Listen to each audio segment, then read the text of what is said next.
Alright, so Agamemnon is dead. He's been dead for a while because this is the second play now. He's dead and he's buried in a hole in the ground. And Orestes, who you'll remember is the guy who this whole goddamn thing is named after, and yet he doesn't show up until the second play, which seems to be a little bit counterintuitive because I don't think they learned to write plays until like later in history. But Orestes is at the grave paying his respects. He was exiled before. Now he's back. Hooray! So he's like standing at the grave. He's got some other homie there with him. I don't remember what his name is. Doesn't matter. So Orestes is standing at the grave and he's like, oh man, I sure am sad that my dad is dead. And then he's like, holy shit, somebody's coming. How about I hide and find out who they are? Why are you gonna hide, man? You're at your dad's grave. That's like the least suspicious place you could be. It's more suspicious to be hiding in some bushes next to your dad's grave than it is to be at your dad's grave. Because, like, people go there. If you're in the bushes next to your dad's grave, people are going to think that you're waiting for them to leave so that you can dig up your dad and, like, touch him places. So Orestes is hiding, and his sister, Electra, walks up to the grave along with a bunch of libation bearers. That's the title of this play, Libation Bearers. Do you know what a libation bearer is? I'll tell you what a libation bearer is. A libation bearer is a person whose job it is to pour out 40s for the dead. Gotta clean this shit up now. So Electra's here with some other chicks to pour out 40s. Not Electra the superhero. I don't think anybody likes Electra the superhero. Right? Like, people like Black Widow and people like Batman and Catwoman, all the other motherfuckers with no powers. Daredevil even. Daredevil sucks, but like nobody I know likes Electra. So Electra goes up to the tomb and she's like, holy shit, I'm really sad. It's a good thing I'm at this grave because grave is a really appropriate place to go when you're sad about the person whose grave it is.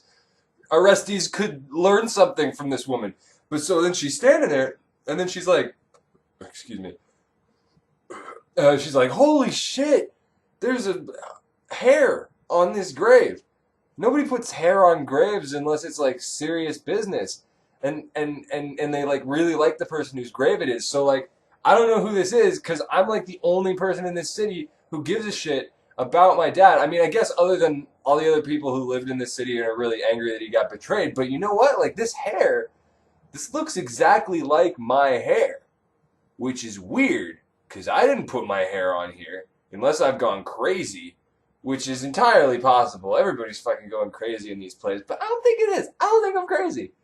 I think this is Orestes' hair. I think that means he's alive, even though I kind of thought he was dead. But like, wait a second, there's footprints on the ground, and she looks on the ground and there's these footprints, and she's like, holy shit, these footprints look exactly like my footprints. Oh, hold on. No. That's Electra is a woman, and Orestes is a man. I'm not trying to be sexist, but like, they're not going to have the exact same size feet. That's like not a thing. That doesn't happen. It says like weird things about either Orestes or Electra. But it works. Like, she's stepping in the footprints and then Orestes comes out like, well shit, I guess I'm busted. And she's like, who the fuck are you? And he's like, what? You can recognize my hair and my footprints, but you don't recognize who I am?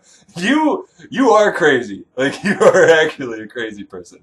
I don't even think our footprints look that much alike. And she's like, holy shit, it is you. And he's like, yeah, I told you that. And she's like, well, now that you're back, you can kill Clytemnestra and her husband Aegyptius. And he's like, fuck yeah, I can do that. And she's like, how are you going to do that? And he's like, I don't know, man. I'm just going to use some fucking trickery. Then they spend like the next 5 hours just like yelling about how much revenge they're gonna get. They're just like crazy people just standing there like, revenge, revenge, revenge. And Electra, by the way, is naked.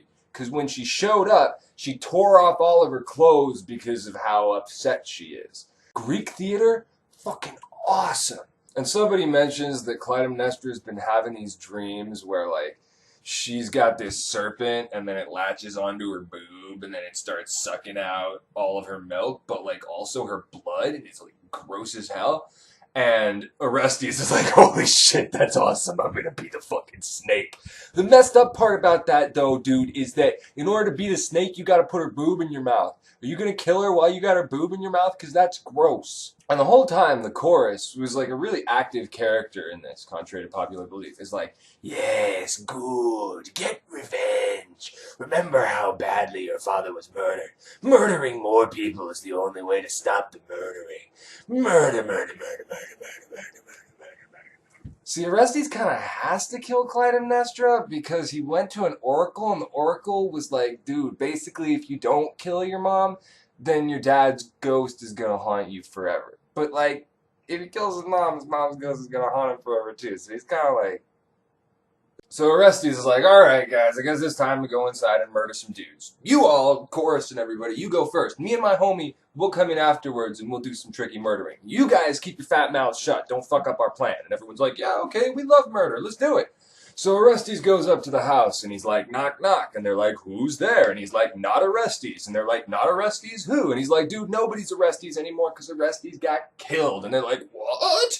We're going to go get Clytemnestra so you can tell her that in person. And Clytemnestra's like, oh shit, that's so sad. But secretly, I'm really happy about it. I just can't stop doing this every time I pretend to be Clytemnestra. I think I just really want to do this, like, in my life. But anyway, Clytemnestra's like, oh man, I'm so sad about this. Why don't you come inside and like have some food and shit? And I'm going to go someplace else and be happy about my son's death because I'm fucked up. So Orestes goes inside and he's getting a meal and like the news spreads throughout the house. And Aegisthus hears this. He's like fucking elated. So he wants to go directly to Orestes, who's not Orestes. He wants to go not Orestes and hear it directly from the horse's mouth. Orestes is not a horse. He's not a horse. He has a mouth. But it was an expression, and I just want to make sure, because I know some of you are pretty dumb. So Aegisthus is stomping through the halls like, yeah, I'm going to get my dick sucked tonight, because Clytemnestra is horny and weird. And he goes, and he passes like all the servants who know about this plan, and he's like, guys, I'm going to go see this dude. I'm bringing my guards with me. And they're like, nah, don't bring your guards with you, man. It's totally safe. And he's like, hey, that sounds like a good idea. So he goes alone, and then Orestes stabs him in the balls, and then he dies. And then Clytemnestra like sees the body and she's like, oh shit, I think that we probably been betrayed. And then Orestes jumps in like, damn right you've been betrayed. And she's like, no, don't stab me. And he's like, yeah, I kind of don't want to stab you because you're my mom. And she's like, yes. And he's like, wait a second, you're gross and weird. So he stabs her and then she dies. And then Orestes is like, thank God I killed her. Now nobody is ever going to have to murder anybody ever again.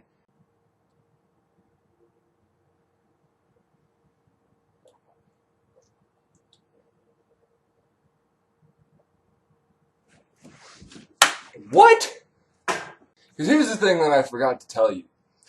There's like a history of really fucked up shit happening in this family. Like even before this fucked up shit, there was this dude named Thyestes. And very simply put, like some dude got mad at Thyestes and fed him his fucking kids in this house. So it's like, this is like the Greek equivalent of building your castle on an ancient Indian burial ground.